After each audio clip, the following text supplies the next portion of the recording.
las denominamos que tienen en una forma de un cilindro, de no esférico, pues o no redondo, sino cuadrangular o triangular. Su apertura anterior, que ya dijimos que son las narinas, y su apertura posterior, que es algo que nosotros ya vimos en cráneo y en los huesos del cráneo, que se denominan coanas, coanas. Esto es la apertura anterior de el conducto nasal o de las cavidades nasales, y esto es la apertura inferior, obviamente porque a través de toda esta estructura pasa el aire que inspiramos o inhalamos. Y en algunas personas, pues otras cosas. ¿Listo? Ah, al tener esta forma, pues entre comillas cuadrangular, tiene un piso. El piso de la nariz, ustedes saben, está compuesto por la lámina, eh, el proceso palatino del maxilar y las láminas horizontales del palatino. Tiene una pared medial que está compuesta por el tabique óseo y cartilaginoso de la nariz. Tiene una pared anterior, ¿sí? Que también pues está compuesta por la parte ósea, acá por los huesos nasales, y cartilaginosa y de piel y músculo de la estructura más anterior de la nariz.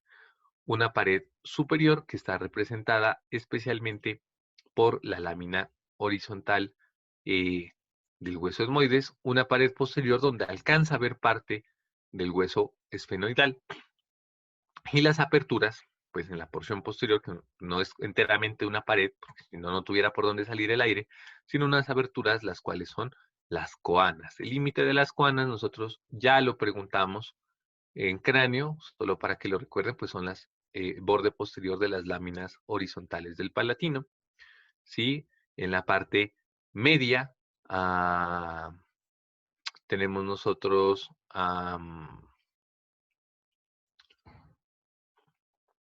se me escapó, del hueso esfenoides, de la apófisis pterigoides, la lámina medial, y hacia la parte lateral, la lámina lateral. Entonces, esos son los límites de las coanas. Luego, pues, una vez terminan las coanas, ¿sí? Inmediatamente posterior encontramos nosotros la nasofaringe. E inferior a ella, ya pasando el paladar blando, encontramos la orofaringe, y pasada la orofaringe, acá abajo y ya en el cuello, vamos a encontrar nosotros la laringe, continuándose las vías respiratorias superiores. Muy bien. Acá entonces vemos, miren, el piso o el suelo, el paladar duro, que ustedes saben está compuesto por las láminas o los procesos palatinos de la maxila y las láminas horizontales del palatino. Miren aquí ustedes la pared lateral. Ojo, la pared lateral. La pared lateral presenta estos detalles, que son los tres cornetes: un cornete inferior, un cornete medio y un cornete superior. Los tres espacios que nosotros ya los vemos acá: meato inferior, meato medio, meato superior, y esto que los denominamos ático o el receso esfenoetmoidal. ¿Cuál es el objetivo de los cornetes? Eh, ¿O por qué tenemos cornetes? ¿O para qué sirven los cornetes? En teoría, para aumentar la superficie de contacto del aire en la cavidad nasal. ¿Con qué objeto? Una de las funciones de la nariz es cambiar la temperatura del aire que inspiramos y la humedad del mismo, es decir, adaptar el aire del ambiente a unas necesidades más fisiológicas. Esto parece, perdón la palabra, huevada o una pendejada, pero no. Cuando ustedes vayan a ver fisiología de la respiración, incluso patología de la respiración, ahora pues que está de moda con lo del COVID, humidificar el aire y cambiar la temperatura del aire tiene impactos clínicamente relevantes en las personas que presentan una patología que tenga un déficit de oxigenación, es decir, hipoxemia. ¿Sí? De hecho, es algo tan básico que por eso cuando ustedes han visto que conectan el oxígeno a los pacientes, siempre van a un humidificador, ¿ya? Porque pues, el aire seco lastima o inflama las vías respiratorias, y si eso llega hasta las porciones más inferiores, pues inflama más y eso genera alteraciones, pues luego finalmente del intercambio gaseoso. Entonces, humidificar y cambiar la temperatura del aire es un proceso sumamente importante en la fisiología de la respiración. Los cornetes entonces amplían la superficie de contacto para que haya una mayor área donde se pueda calentar y humidificar el aire. ¿Cómo lo logra la nariz? Pues como ya dijimos, está tapizada por mucosa. Es una mucosa sumamente vascularizada, por eso es que es un sitio frecuente de sangrado, pues el sangrado nasal o la epistaxis, un área supremamente vascularizada. La sangre es lo que aporta el calor, es decir, como está tan vascularizada, pues la mucosa permanece a una temperatura, digamos, relativamente alta. A lo que pasa el aire, entra en contacto con estos capilares y se calienta. Y produce moco. El moco tiene varias funciones. Una de ellas es aportarle humedad al aire que inhalamos o inspiramos. ¿Listo? Bueno, acá vemos nosotros, bueno, aquí les voy a dar un dato que se los da el libro de Rubier. La doctora dijo que iba a seguir el libro de Latarjet. Yo no soy fan del libro de Latarjet, no es que sea malo, obvio, es un clásico de la anatomía, pero si yo lo comparo con Rubier, Rubier será más largo, pero es más claro de entender. Latarjet en muchas cosas, no sé por qué, si es un tema de traducción o no sé, no es sencillo, para mí no es sencillo de entender.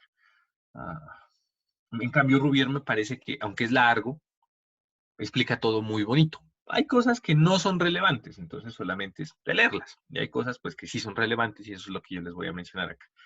Un dato acá, curioso se puede decir, es que en un porcentaje de las personas hay un cuarto cornete e incluso en un porcentaje mucho menor de personas hay hasta un quinto cornete.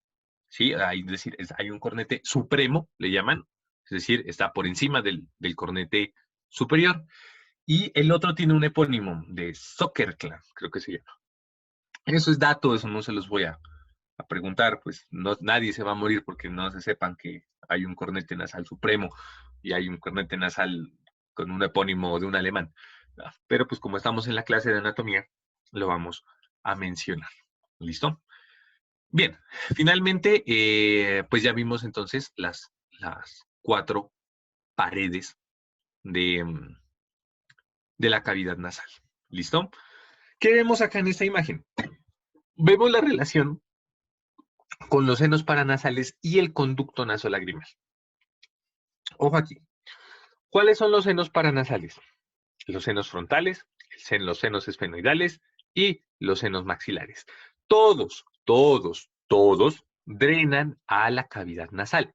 ¿Qué más drena hacia la cavidad nasal?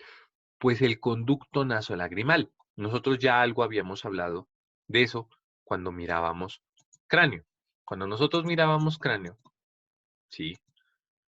Aquí decíamos que con el conducto nasolagrimal se origina o abre en la pared medial de la órbita, desciende a través del hueso maxilar y abre, ¿sí? Abre dentro de la pared lateral de la nariz. Y por eso le decimos que cuando nosotros lloramos, moqueamos, que lo que estamos haciendo es botar lágrimas por la nariz, porque tenemos que botarlas por alguna parte y pues la vida no quiso que la botemos solamente por los ojos, sino también que moquemos cuando lloremos. ¿Listo? Bueno, esto hace parte de ojo, lo vamos a mencionar solamente para que ustedes lo sepan. Hay una estructura en el ojo que se llama las carúnculas. Ustedes han visto esa cosa roja que uno tiene en la mitad en la mitad no, pues hacia la parte medial del ojo, que es donde se le llena de lagañas. Ahí se abren estos dos conductos, que son los conductos o las aperturas de los conductos nasolagrimal, ¿sí? Que se llaman los conductos de la carúncula, un superior y un inferior. Por aquí se chupan las lágrimas y van hacia el conducto nasolagrimal, ¿sí? Aquí hay un bulbo del conducto nasolagrimal, que es el que se aloja pues, en la parte superior del conducto, o más bien del agujero, en la porción ósea, desciende y abre hacia el meato medio. Y por eso es que cada vez que lloramos, pues las lágrimas descienden por aquí y finalmente fluyen a través de la nariz. Vamos a mencionarlo así. Ahorita vamos a verlo en esta imagen. Creo que acá no hay más imágenes. Acá vemos aquí está esta imagen y nos pasamos a esta. Muy bien. Bueno, ya vieron lo de los senos. Entonces, aquí tenemos en esta imagen lateral, por eso es que quise detener un momento ahí. Aquí vemos el seno frontal. Aquí vemos el seno esfenoidal. Y detrás de esto, detrás de esto, estaríamos nosotros en contacto con el seno maxilar. El seno frontal drena a las celdillas etmoidales anteriores y esas celdillas etmoidales anteriores drenan acá hacia el meato medio a través de este conducto. Miren, acá se los van a pasar, que se llama el conducto nasofrontal o frontonasal. ¿Sí? Miren, aquí están pasando un cablecito. Aquí está el meato medio y ese orificio abre hacia el seno frontal. El orificio por el cual abre el conducto naso o frontonasal se llama semilunar o hiato semilunar. Este cablecito, ¿sí? Miren, aquí está pasando a través del hiato semilunar y todo ese conducto o ese espacio se llama conducto frontonasal o nasofrontal, pues es la misma vaina. Aquí en el meato medio también está la apertura del seno maxilar. Es decir, por aquí drena el seno maxilar también hacia el meato medio. Y el único que drena en el meato superior es el seno esfenoidal, ¿sí? A través pues de la apertura del seno esfenoidal. Recuerden que aquí viene el agujero esfenopalatino. ¿Listo? Acá atrás. Si yo voy a la porción ósea, vamos a ver los huesos. Listo. Recordamos entonces lo de los huesos. Mire, acá encontramos la turbina o cornete nasal o concha nasal inferior, medio, superior.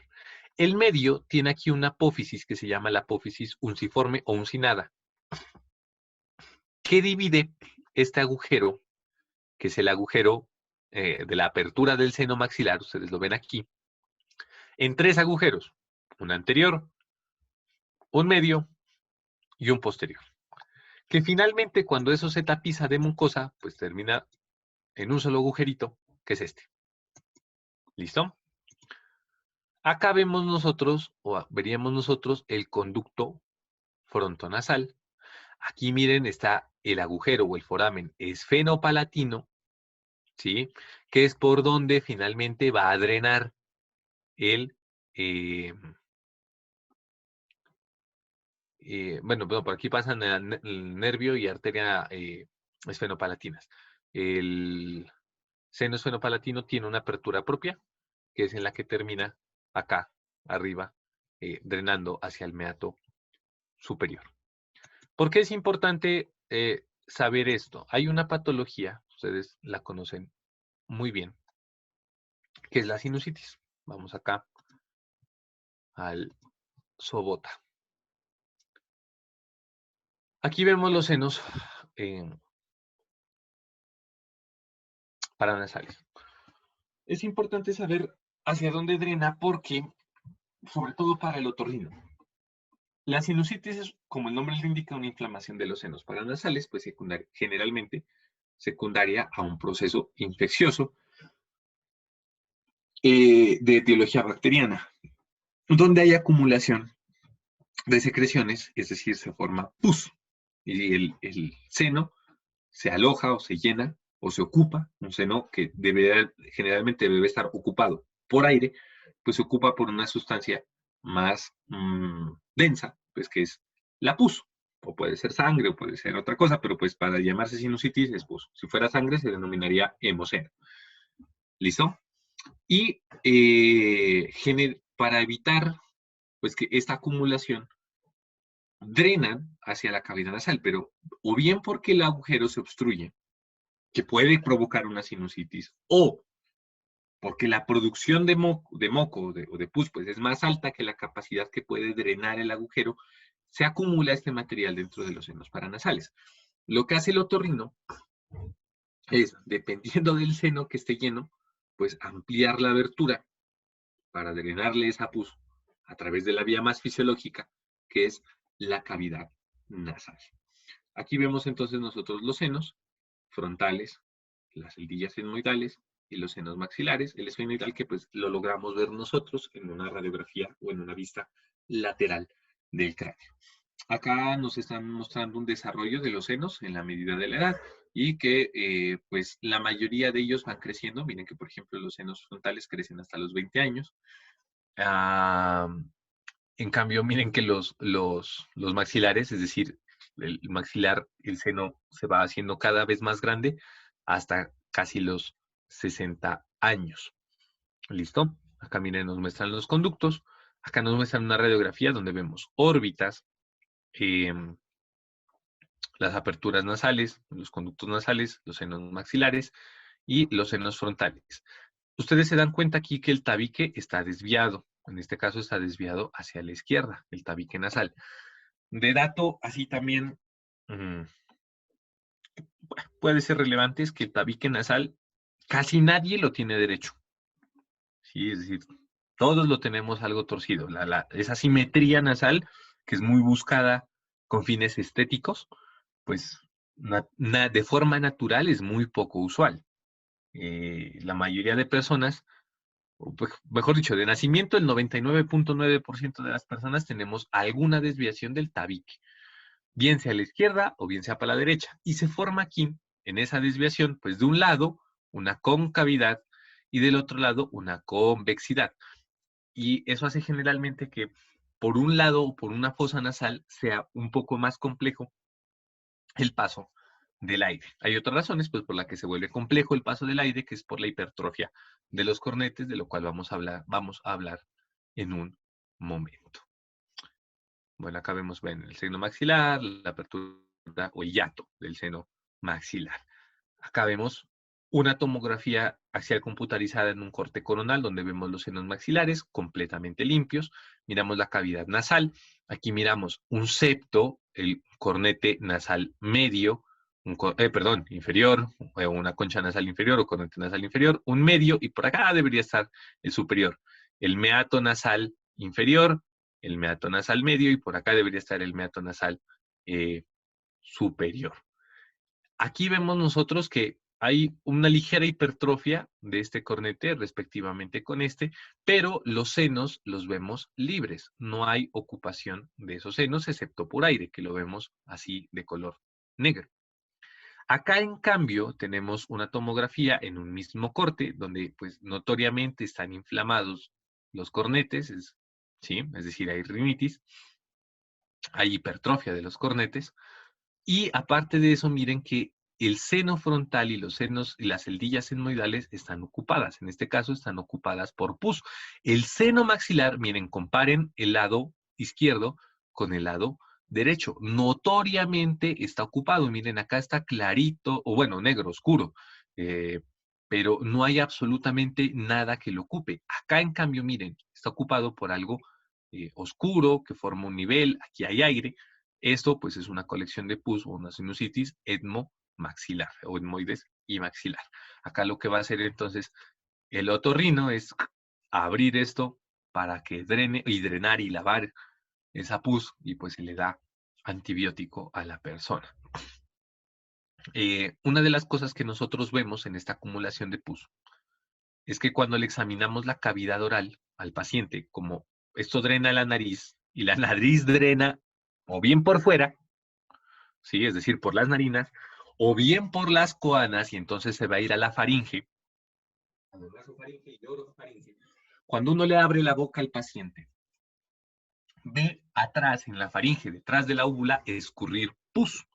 A eso se le llama escurrimiento posterior. Eso es un signo clínico de sinusitis. ¿Listo? Como ya dijimos, pues esto se llena de pus y drena hacia la nariz, drena a la boca y pues nosotros miramos ese escurrimiento en el examen físico del paciente. No en todos los casos, no es un signo. Después ustedes van a ver en epidemiología algo que se llama sensibilidad, es decir, que se presente en todos los casos. Que la ausencia de eso indica ausencia de la enfermedad, no. Pero la presencia, es decir, eso se llama especificidad, la presencia de eso sí es un muy fuerte indicador de la enfermedad. Bien. Bueno, aquí vemos nuevamente los de la parte ósea. Acá vemos el proceso uncinado.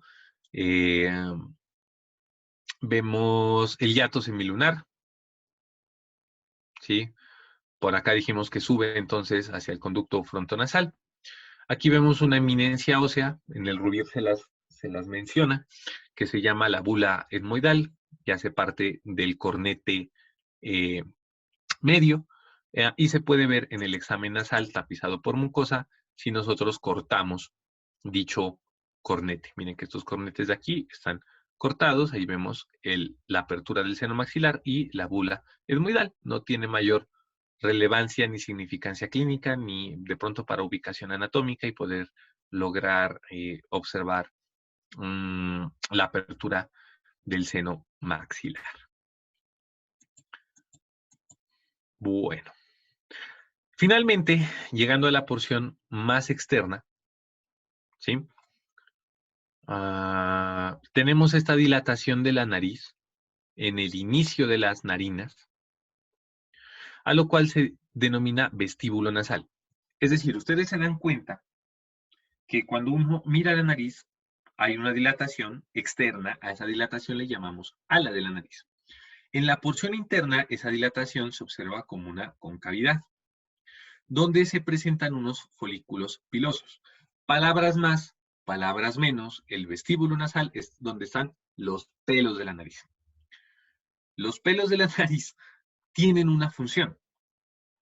La función de estos vellos que se llaman vibrisas, ¿sí? A estos vellitos de aquí, del vestíbulo nasal, les denominamos vibrisas, es filtrar el aire que nosotros inhalamos y detener el material particulado. Material particulado como el polvo, ¿sí? Porque no es bueno que el polvo llegue a las vías respiratorias, que produce inflamación, puede llegar hasta las vías pulmonares y finalmente producir otro tipo de enfermedades, que se ven en algunas enfermedades ocupacionales por la inhalación de talcos, con la gente que trabaja en trapiches por un talco que se produce al moler la caña del bagazo, se llama bagasosis, o la silicosis, que es probablemente la neumoconiosis más común, es decir, ocupación del parénquima pulmonar por material particulado, este se atrapa por los macrófagos, genera inflamación del pulmón, finalmente genera fibrosis, y pues produce cambios obviamente en la fisiología respiratoria. Entonces, para evitar nosotros la llegada de ese material particulado a través del aire hacia los pulmones, tenemos las vibrisas en el vestíbulo nasal. Aparte de eso, pues en las vibrisas, como ustedes habrán dado cuenta, se pega el moco. Ese moco viscoso, pegajoso, gelatinoso, también sirve pues para que el polvo o el material particulado del aire se pegue ahí y uno tenga una de dos, o botarlo o tragarlo. Hay como dato también, uno se traga 2 litros de moco al día, del moco que uno mismo produce, porque si lo botara todo se deshidrata, pues imagínense, 2 litros de líquido. Entonces la mayoría del moco que producimos lo deglutimos, lo tragamos. No va a las vías respiratorias, sino que va al estómago, donde esos agentes inocuos, que pueden ser bacterias, pueden ser virus, pueden ser material particulado, pues es destruido por el ácido estomacal y finalmente en algún momento evacuado a través de las heces. Entonces, pues esa es la función de esos pelitos de la nariz. Por eso no es bueno que se los quiten todos. Hay unos aparatos que sirven para quitar todas las vibrisas o depilar completamente la nariz y pues esto no es propicio ni es adecuado. Está bien cortárselos para que no salgan de la nariz, digamos, por cuestiones estéticas o sociales de alguna forma, pero eliminarlos por completo, pues no es correcto. Muy bien, creo que ya no tenemos mayor cosa que decir. Algo del olfato, que pues no es mucho, ustedes lo van a ver más a profundidad en neuroanatomía. Miren acá entonces vemos el cartílago del tabique o del septo, el cartílago alar mayor y la cruz medial. la lámina perpendicular del etmoides, el vómer, piso, pared medial, pared superior, etc. No, eso creo que ya lo hablamos, no tiene mucho tema por discutir. Esto es irrigación, que es lo que yo les decía, no lo vamos a ver inmediatamente en este momento. Por nombrarles, ya dijimos, la nariz tiene una riquísima irrigación, tiene una irrigación externa que se produce de dos vías. Una vía arteria facial, que la arteria facial viene haciendo aquí y va a dar origen a la arteria nasolabial. Y vía arteria temporal, ¿sí? Que está aquí. Y la arteria temporal va a dar acá una rama, que es la alveolar superior. Esa va a venir por acá abajo y se va a integrar o va a formar un círculo con la arteria infraorbitaria y junto con la esfenopalatina, o la nasopalatina, pues van a dar irrigación a la porción interna. Aquí les decía que es un triángulo, un círculo arterial bastante denso, porque viene la oftálmica, la arteria angular, que es rama de la oftálmica, vienen los infraorbitarios y vienen las ramas de la temporal, de la facial, y forman aquí un triángulo que es importante, triángulo vascular, porque el trauma en esta zona pues representa bastante sangrado. Acá vemos la irrigación interna, que es lo que yo les decía, viene acá vía arteria temporal, sí, se sube acá. Esa irrigación es importante conocerla. Miren, viene una rama superior y una rama inferior que se conectan a través de el agujero incisivo, por donde pasan, ya dijimos, vasos y nervios nasopalatinos. Aquí la vemos. ¿Sí? Acá la llaman la anastomosis del canal incisivo, que se unen estas dos circulaciones. Y esto es importante, lo voy a mencionar así, aunque no sea parte del tema, para que ustedes aprendan un detalle. En este momento no me interesa de pronto que se aprendan cuáles son las arterias que suplen o irrigan a la nariz, pero pues sí al menos que sepan dos cosas de la irrigación interna de la nariz. Ya vemos que son dos vasos, se anastomosan en el canal incisivo, ¿sí? A través de o forman la arteria nasopalatina. Esto va a dar irrigación a la nariz. Generalmente alguno de estos vasos produce el sangrado, en la mayoría de las epistaxis, que es como se denomina el sangrado nasal, alguno de estos vasos se rompe. Es decir, que taponando esta área, nosotros lograríamos contener el sangrado. A eso se le denomina taponamiento anterior, que uno mete un pedazo de una sustancia hemostática, como hay ciertas esponjas, bueno, esponjas es decir, tienen forma de una esponja, parecen un foamy. La más conocida es el esponjostán.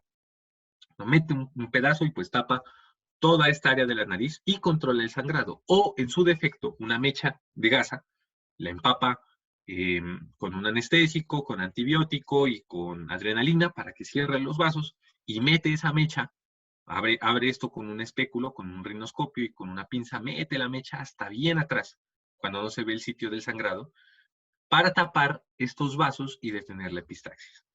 Cuando eso no detiene la epistaxis, o uno ve que hay mucho escurrimiento posterior de sangre, ya dijimos, así como en la pus, mirábamos que drena la cavidad oral.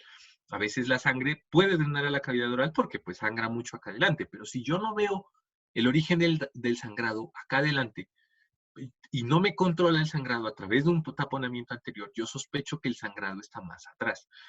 No se crean que hay sangrados nasales que dan miedo, pero dan miedo en serio. O sea, hay veces que hay gente que sangra. Yo he tenido pacientes que perfectamente en un ratico, mientras uno los tapona, se han sangrado 500 ml. Que están bote y bote y bote sangre, pero por riñoneras.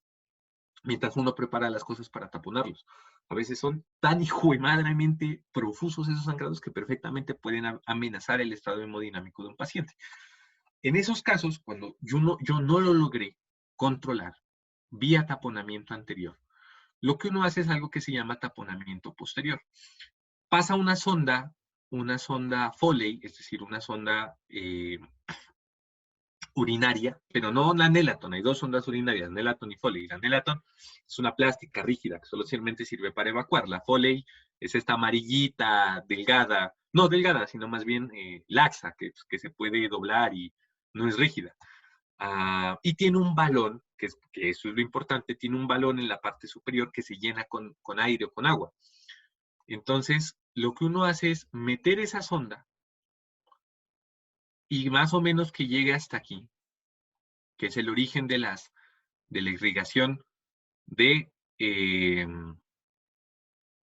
de la nariz, e insuflar ese balón, generalmente con agua, o llenar ese balón con agua. ¿Con qué objetivo? Que el balón colapse esa arteria y detenga el flujo sanguíneo a la parte anterior de la nariz y se logre controlar la epistaxis. Y eso pues es muchas veces una medida salvadora, pues en estos casos de esas epistaxis temibles que uno no logra controlar vía taponamiento anterior. Eso pues sí me parece importante mencionárselos en este momento. Es que miren cómo es la irrigación de la nariz, es una área tremendamente vascularizada. Bien, acá tenemos la parte de la inervación. En la inervación, obviamente, pues tenemos una inervación sensitiva, que es vía trigémino. Cuando veamos ojos, se van a dar cuenta que hay unos nervios que reciben aferencias cervicales o reciben aferencias de otros pares craneales y se forman otros nervios. Eso es principalmente en ojo. Acá para nariz, inervación sensitiva, ustedes ya saben, pues por el trigémino, la inervación, entre comillas, motora, pues de los músculos nasales, ustedes saben que es por el nervio facial. Lo que digamos, relevante es esto, que es en la parte superior se encuentran los receptores olfatorios, que en la medida que se aglomeran, van formando los filetes nerviosos del primer par craneal, acribillan la lámina horizontal del etmoides, y por eso se entra a denominar lámina cribosa, y forman los nervios olfatorios, recordemos que es un solo par, pero pues forman los tractos nerviosos del nicho nervio hasta que finalmente forman el bulbo olfatorio, uno a cada lado, izquierdo y derecho, y penetran, o se conducen hacia el lóbulo frontal, y pues es lo que nos permite percibir los olores. ¿Listo? Acá está la distribución de la mucosa olfatoria, es decir, esta es el área donde nosotros podemos percibir el olor. Un dato importante, ahora con lo de la COVID, seguramente ustedes escucharon que uno de los síntomas más específicos para la COVID es que si una persona le decía, tengo gripa, pero no huelo nada, es decir, eso se llama anosmia, pues es un signo muy característico de la enfermedad por el nuevo coronavirus o SARS-CoV-2. Y cuando es anosmia, es anosmia. A mí me dio en diciembre y a uno no le huele ni la gasolina. Y literal, porque el 31 de diciembre, pues yo ya estaba recuperado, ya me podía reintegrar a mis actividades. Y pues hicimos la quema del año viejo en el hospital y realmente la gasolina no me olía a absolutamente nada. Eso es porque se produce una trombosis en el área del núcleo olfatorio y uno pierde la capacidad de oler hasta pues que eso paulatinamente con el tiempo se va recuperando. Parte importante de eso también es que el gusto, pues el gusto tiene dos vías, par 7 y par glosofaringeo, par 10, par 7 y par 10. Es una parte de lo que a nosotros denominamos como el sabor de las cosas. Es decir, los sabores son pues dulce, salado, ácido, amargo, y uno que no me acuerdo cómo se llama. Pero gran parte de lo que nosotros percibimos como sabor dentro de la cavidad oral es el olor que emanan las cosas que ponemos dentro de la cavidad oral y llegan hasta la parte olfatoria. Y es el 70% del gusto, es decir, más de lo que no sabe más por el olfato que por el gusto. Por eso es común que las personas cuando tienen gripa y se tapa la cavidad nasal o se inflama y se disminuye esta área de la mucosa olfatoria, pues tengan también disminución en la percepción del gusto, como también pasaba en la COVID, pues que por esta anosmia absoluta se producía disgeusia. Es decir, uno le sentía sabor a las cosas, pero los sabores básicos. Esto es dulce, esto es salado, esto es ácido, esto es amargo. Pero no es lo mismo que como cuando uno tiene íntegro el olfato. ¿Listo? Miren acá, entonces ustedes ven los nervios o los tractos del nervio olfatorio, que se unen y finalmente forman el bulbo olfatorio, que es lo que yo les mencionaba, y forman el tracto olfatorio, que se ve súper lindo en los cerebros, así como dos, se ve el bulbo y las cintillas, supremamente lindas, y pues penetran hacia el encéfalo para que nosotros podamos interpretar. Acá ya ustedes ven, acá tenemos un ganglio, que es el esfenopalatino, y este recibe aferencias del quinto y del séptimo, y les dan sensibilidad al área nasal. ¿Por qué es importante mencionar las eferencias más bien del séptimo? Por el reflejo del estornudo. El reflejo del estornudo tiene dos vías, eso se los van a explicar en semiología. La vía aferente es a través del quinto, ¿sí? Es decir, la vía sensitiva, eso les denominamos nosotros aferencias. Y la vía eferente es a través del séptimo. Entonces, los nervios recogen la porción sensitiva a través del quinto. Y vía nervio petroso superficial y nervio petroso profundo, que son eferencias del séptimo, se va a producir el reflejo del estornudo. ¿Listo? Ahí como dato también pues de la parte de lo de inervación, para completar de manera somera este tema de cavidad nasal. Bueno, aquí ustedes encuentran, miren, el nervio nasopalatino. Acá ya habíamos dicho por el canal incisivo, arteria y nervio nasopalatino. Aquí ustedes por eso le dicen, miren, rama de B2, es decir, tiene las aferencias, del trigémino, pero acuérdense, las eferencias son por el séptimo par vía nervios petrosos. Bien. Bueno, acá salo de la anatomía de la inervación, que no vamos a profundizar demasiado en eso. Para eso ustedes tienen su neuroanatomía. Miren acá el ganglio de Gasser, la rama oftálmica, la rama maxilar. Acá pues de la rama maxilar ustedes se dan cuenta cómo da la inervación vía nervios infraorbitarios a la porción externa de la nariz, que es lo que le da sensibilidad a la misma. Acá ven ustedes las ramas alveolodentales, pues que son las que dan inervación a los dientes. Listo, hemos acabado hoy lo que corresponde a cavidad nasal, que creo que es lo que teníamos que ver hoy. A ver si vimos o vamos al día. Entonces, para ahí teníamos que ver cavidad nasal, que lo vimos, vestíbulo, que lo vimos, cavidad propiamente dicha, que la vimos, senos paranasales, que lo vimos, y olfato, que lo vimos. Bueno, entonces, ¿hay alguna duda o alguna pregunta?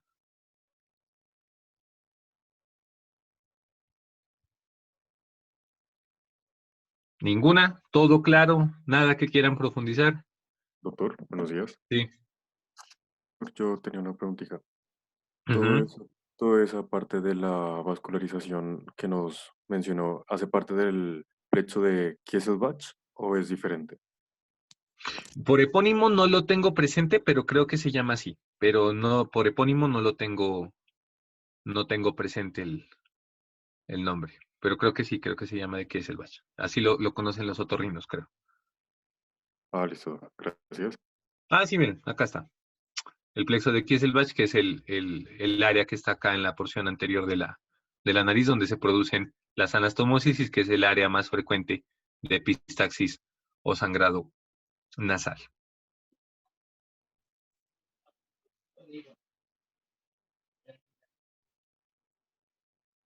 ¿Algo más?